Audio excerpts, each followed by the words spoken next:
Rhys the Fair sat before the massive stone hearth, his big form looking entirely at ease in the chieftain's chair, which made sense considering he was the chieftain of Wesifed, the Bandit King, as the Sithistrians and Nordoruvians called him.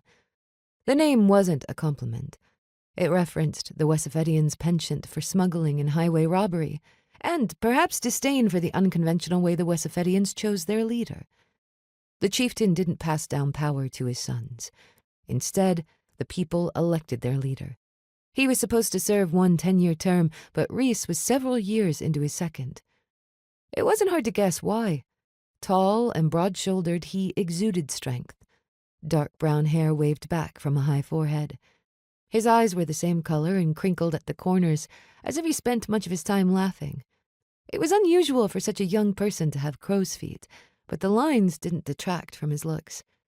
On the contrary, they added something compelling to his features, which were among the most handsome I'd seen.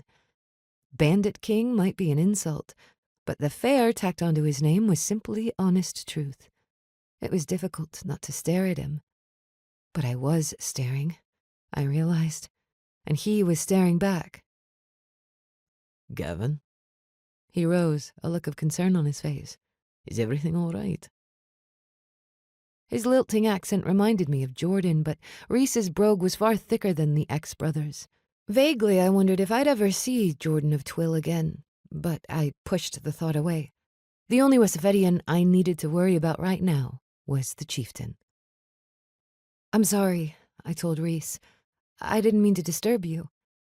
I folded my arms, suddenly aware of my bare toes peeking out from under the hem of my nightdress and robe. Rhys's court was nowhere near as formal as Castle Beldern or the Midnight Palace, and the wooden fortress was far more primitive than what I was used to. But the people of Aberwas still followed basic social norms, and appearing before the chieftain in my nightclothes would definitely raise eyebrows.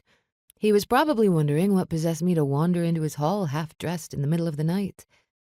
I cleared my throat. I ran out of firewood." "Ah." His face split in a grin that displayed white, even teeth.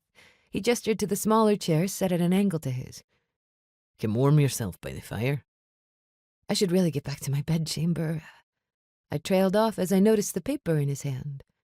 The red seal of Nordoru dangled from a black ribbon attached to the parchment. Laurent's seal. My heart thumped faster. My husband had sent a missive to Wesifed. Rhys noticed me looking. He tipped his head toward the chair. "Sit. No one will disturb us."